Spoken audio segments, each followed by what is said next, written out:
Good morning dear students. Chapter number 3 में बेटा आज का टॉपिक है cell, EMF and internal resistance. Cell और ईएमएफ के बारे में तो बात करते हैं, पर थोड़ी डिस्कस पहले कर लेते इंटरनल रेजिस्टेंस के बारे में। चैप्टर की स्टार्टिंग में मैंने आपको एक एक्सटर्नल रेजिस्टेंस बताया। ये एक्सटर्नल रेजिस्टेंस है, ठीक है, और ये दोनों इसके टर्मिनल्स है। यहाँ पे कोई वायर होता है, जैसे से यहाँ पे मान लो कि ये कॉपर स्टील का वायर, स्टील वायर, तो स्टील वायर में भी कुछ ना कुछ रेजिस्टेंस होता है जो हम एक्सटर्नली इसको किसी सर्किट के साथ अटैच करके बना सकते हैं, राइट। तो ये हो गया हमारा external resistance. But internal resistance क्या होता है? तो इंटरनल रेजिस्टेंस होता है कोई भी, मान लो कि कोई इलेक्ट्रोलाइट है, यहाँ पे इलेक्ट्रोलाइट यहाँ पे हमने जो शो किया उसका भी खुद का कुछ इनसाइड एक रेजिस्टेंस होता है जिसको हम क्या बोलते हैं, internal resistance. And our body itself having a internal resistance. हमारी बॉडी में भी कुछ ना कुछ इंटरनल रेजिस्टेंस है जो दिखाई नहीं देता है बट होता है, इसको बोलते हैं इंटरनल रेजिस्टेंस। सो यहाँ पे अगर क्वेश्चन आपको पूछा जाए तो क्वेश्चन कुछ इस तरह से हो सकता है, derive the relation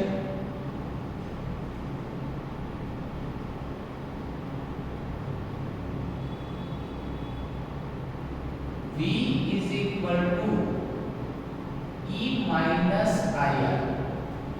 V is equal to E minus IR, ठीक है। तो पहले सबसे फर्स्ट तो यहाँ पे हमने डायग्राम शो किया है। इस डायग्राम में क्या है, तो एक यहाँ पे एक ग्लास का वेसल लिया है, तो ग्लास के वेसल में हमने दो इलेक्ट्रोड्स रखे, ठीक है, वो पार्शियली वहां पे इंसर्ट किए। So as shown in figure, two electrodes, one is positive and second one is negative, Pn and R partially inserted into electrolyte। दोनों को इलेक्ट्रोलाइट में क्या किया, पार्शियली इंसर्ट किया, ओके। पोटेंशियल डिफरेंस बिटवीन ए, देखो यहाँ पे हमने कौन सा पॉइंट लिया है, ए पॉइंट। ए कौन सा पॉइंट है, ए बी पॉइंट। मतलब ये नेगेटिव वाला जो इलेक्ट्रोड है उसके साथ ई है और पॉजिटिव वाला इलेक्ट्रोड से उसके साथ पॉइंट कौन सा है, ए पॉइंट, ठीक है। सो पोटेंशियल डिफरेंस मतलब हमें V फाइंड करना है। पोटेंशियल डिफरेंस मतलब V, potential difference between A and electrode, मतलब ए पॉइंट और एक इलेक्ट्रोड, उसके बीच का जो पोटेंशियल डिफरेंस है उसको हमने क्या बोला है, V+। इसको हमने क्या बोला है, V+। And second one is where is the potential difference between the B and the electrolyte. B and the electrolyte is V-, क्योंकि ये नेगेटिव है, ये पॉजिटिव। तो बहुत ही सिंपल है, जो पॉजिटिव है उसके साथ V+ और नेगेटिव है उसके साथ V-। ओके, तो दो हमारे पास पोटेंशियल आ गए, potential difference will be V+ और दूसरा V-, ठीक है। चलो third one, electric charge is transmitted through out this network. देखो इसमें से जो इलेक्ट्रिक चार्ज होगा ये इलेक्ट्रोलाइट थ्रू यहाँ पे जाएगा। मान लो कि इसमें नेगेटिव चार्ज तो यहाँ पॉजिटिव की तरफ अट्रैक्ट होगा और ये पॉजिटिव चार्ज है वो नेगेटिव की तरफ अट्रैक्ट होगा, ठीक है। तो ये पूरा जो हमारा डायग्राम है उसका डिस्क्रिप्शन है। अभी नेक्स्ट देखते हैं यहाँ पे, अगर मान लो ये जो सर्किट है यहाँ पे जो हमने पूरा स्ट्रक्चर जो बनाया है तो ऊपर का स्ट्रक्चर नहीं है, इसको निकाल दो, ठीक है। मतलब एक पूरी क्लोज लूप नहीं है, देखो एक क्लोज लूप नहीं है क्योंकि ये हमने हटा दिया है, तो करंट इसमें से पास नहीं हो सकता है। तो क्वेश्चन ये आता है करंट कब पास होता है, सर्किट में से करंट कब पास होता है? जब पूरी क्लोज लूप बनती है तब ही करंट पास होता है। जैसे मान लो कि अपने घर पे फैन है, तो फैन में आपने देखा होगा दो वायर्स होते हैं, एक लाइव होता है दूसरा क्या होता है, न्यूट्रल होता है, ठीक है। एक लाइव और दूसरा न्यूट्रल होता है। तो दो वायर क्यों रखते हैं, एक वायर से नहीं चल सकता फैन या तो ट्यूबलाइट, नहीं, क्यों? क्योंकि एक वायर से करंट पहले लाइव में कैसे जाएगा, फिर से फैन में दो जैसे हमने इंसर्ट की है वायर और दूसरा वायर है उसके थ्रू बैक थ्रू जाएगा और स्विच में जाएगा, पूरी लूप आप देखो क्लोज हो गई। तो जब क्लोज लूप होती है तभी करंट फ्लो होता है, ठीक है। तो यहाँ पे भी क्लोज लूप होना चाहिए, तो क्लोज लूप तो हमने हटा दिया ऊपर से, मतलब when I is not flowing, जब इसमें से करंट नहीं फ्लो हो रहा है तब क्या होगा, पोटेंशियल डिफरेंस, पीडी का मीनिंग होता है potential difference between P and A, मतलब ये पॉजिटिव और नेगेटिव, क्या होगा V plus minus minus V minus. हमारे पास दो पोटेंशियल थे, एक V प्लस था और दूसरा क्या था V माइनस था, तो V plus minus minus V minus, क्योंकि ये नेगेटिव है इसलिए यहाँ पे नेगेटिव है, माइनस माइनस क्या हो जाएगा प्लस, तो V आपको मिल जाएगा V plus plus V minus, okay, V plus plus V minus. So this potential difference between P and N is known as EMF. ये पोटेंशियल डिफरेंस है उसको ये क्या बोलते हैं, EMF बोलते हैं, इलेक्ट्रोमोटिव फोर्स, इलेक्ट्रोमोटिव फोर्स, मतलब ये B है उसको रिप्लेस हम E से कर सकते हैं। तो फर्स्ट हमारा जो सेकंड जो हमारा था वहां पे डाउन EMF वो यहाँ पे डिफाइन है, बट EMF क्या होता है, तो EMF is a potential difference, याद रखना EMF क्या है, EMF एक पोटेंशियल डिफरेंस है between two points, it is not a force, इसमें हम बोलते हैं ऐसा इलेक्ट्रोमोटिव फोर्स, बट एक्चुअली ये फोर्स नहीं है, बट क्या है, दो पॉइंट्स के बीच का पोटेंशियल डिफरेंस है जो हमने यहाँ पे पॉजिटिव और नेगेटिव के बीच में लिया, ओके। EMF की प्रॉपर अगर डेफिनेशन चाहिए तो unit positive charge flows from N to P, unit positive charge कहां से कहां फ्लो होगा, N से P तक, N से P तक, in the absence of any electric force, उसमें कोई इलेक्ट्रिक फोर्स नहीं होना चाहिए, तो ये जो टर्म रहता है जिसको हम क्या बोलते हैं, इलेक्ट्रोमोटिव फोर्स बोलते हैं। फिर से एक बार, यूनिट पॉजिटिव चार्ज कहां से कहां जाएगा, N से P तक जाएगा, बट इसमें कोई इलेक्ट्रिक फोर्स नहीं होना चाहिए, the absence of electric force, so it is called a EMF, electromotive force. तो ये इलेक्ट्रोमोटिव फोर्स के बारे में हमने यहाँ पे पूरा आपको डिस्क्राइब किया। अभी क्या है, नेक्स्ट है टर्मिनल वोल्टेज।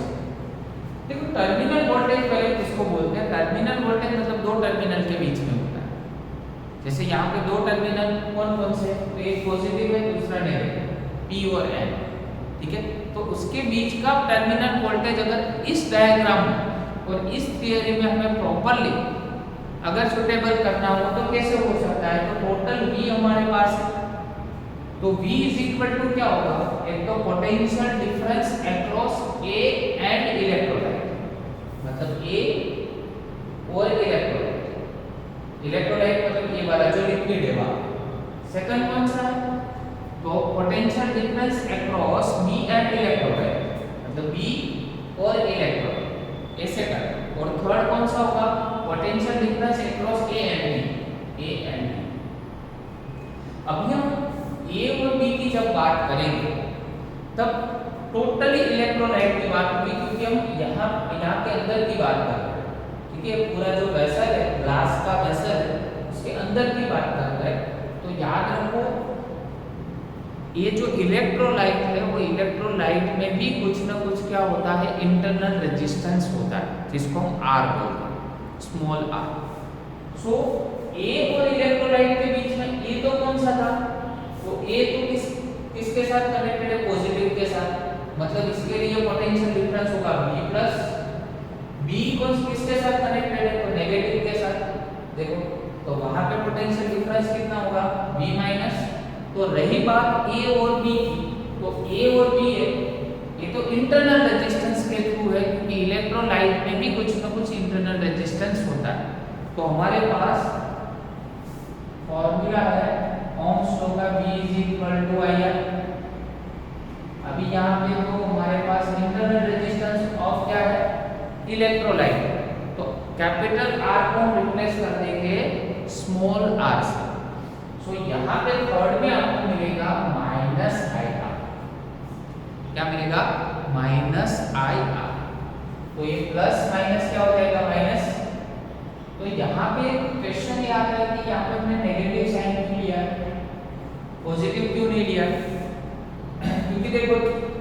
वैसे ही यहाँ पे जो चार्ज मिलता है, ठीक है, चार्ज जो भी प्रोड्यूस होता है वो करंट, चार्ज के थ्रू जो भी करंट उसमें से जो प्रोड्यूस होता है, और चार्ज और करंट एक दूसरे का अपोज करते हैं, तो अपोज मतलब यहाँ पे माइनस, तो ये हो जाएगा अपना माइनस। तो ये हो गया बेटा v प्लस v माइनस और माइनस i, माइनस i। चलो v प्लस और v माइनस को तो हम क्या बोलते हैं, EMF E। तो फर्स्ट हमारा इक्वेशन यहाँ पे सोल्व हो गया, फर्स्ट इक्वेशन हमारा सोल्व हो गया, v is equal to E minus IR। Most important formula है terminal voltage. But as per Ohm's law, Ohm's law में हम क्या जानते हैं, v is equal to IR, E as it is minus और IR। चलो ये IR जो है इसको इस साइड पे कन्वर्ट कर लो तो ये प्लस हो जाएगा, दोनों में से I कॉमन, तो R प्लस R, ये डाउन साइड गया, तो I is equal to E divide by R plus R।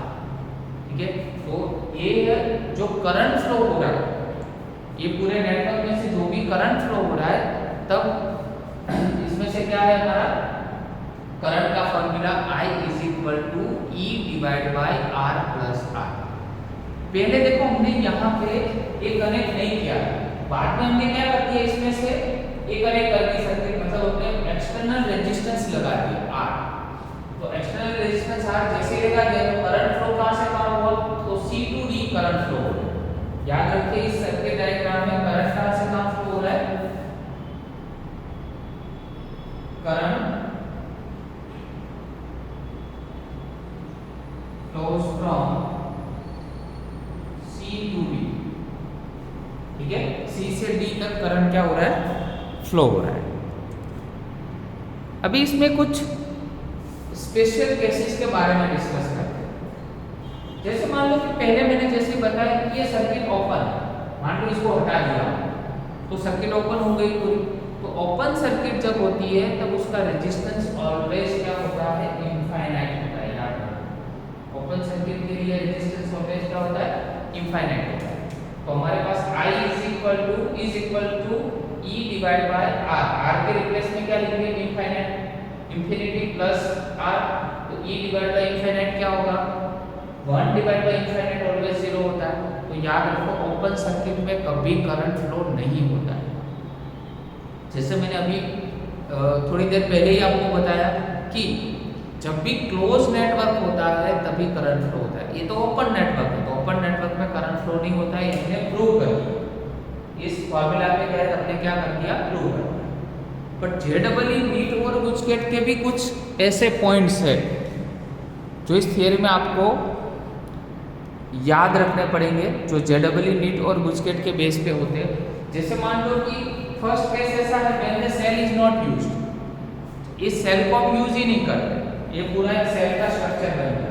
और उसका रेप्लिका अगर हमें देखना हो तो किस तरह से सेल को सिंबलाइज किया जाता है, तो एक में यहाँ पे पॉजिटिव होता है, एक नेगेटिव होता है। ये हो गया पॉजिटिव, ये नेगेटिव, दो इलेक्ट्रॉन्स हो गए और एक्सटर्नल रेजिस्टेंस हो गया। तो ये सेल का स्ट्रक्चर, इसको सेल बोलते हैं। और इसको कैसे दिखता है पूरा इंटरनली, तो ऐसे इस तरह से उसको प्रिपेयर किया है, राइट। तो सेल को हम अगर यूज ही नहीं कर रहे, मतलब उसमें से करंट फ्लो ही नहीं हो रहा है, सो V इज इक्वल टू क्या होगा, V इक्वल्स टू होगा E, क्योंकि हम इसमें I0 रख दो तो V इक्वल्स टू क्या होगा, E होगा। वैसे ही same when the circuit is open, तो I तो 0 है, तो सेम दोनों केस में सेम होगा। But when a cell is in charging mode, जब सेल क्या होता है, चार्जिंग मोड में होता है, तब याद रखो उसमें करंट फ्लो होता है। और करंट क्या होता है, इंक्रीज होता है। उसमें एक्चुअल में उसकी एनर्जी क्या होती है, इंक्रीज होती है। सेल जब चार्जिंग मोड में होता है, इसलिए यहाँ पे प्लस लिखा जाता है, और डिस्चार्जिंग में तो माइनस लिखा जाता है, डिस्चार्जिंग में तो माइनस, राइट।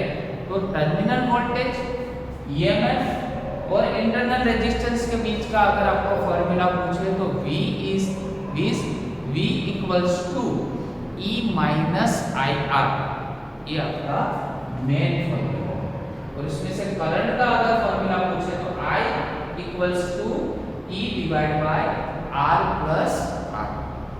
ओके, तो आज के लेक्चर में सेल क्या होता है, ईएमएफ के बारे में पूरा डिटेल हमने समझाया, और इंटरनल रेजिस्टेंस जो इलेक्ट्रोलाइट का इंटरनल रेजिस्टेंस था इस थ्योरी में, वो हमने डिटेल में explain. Okay, thank you very much.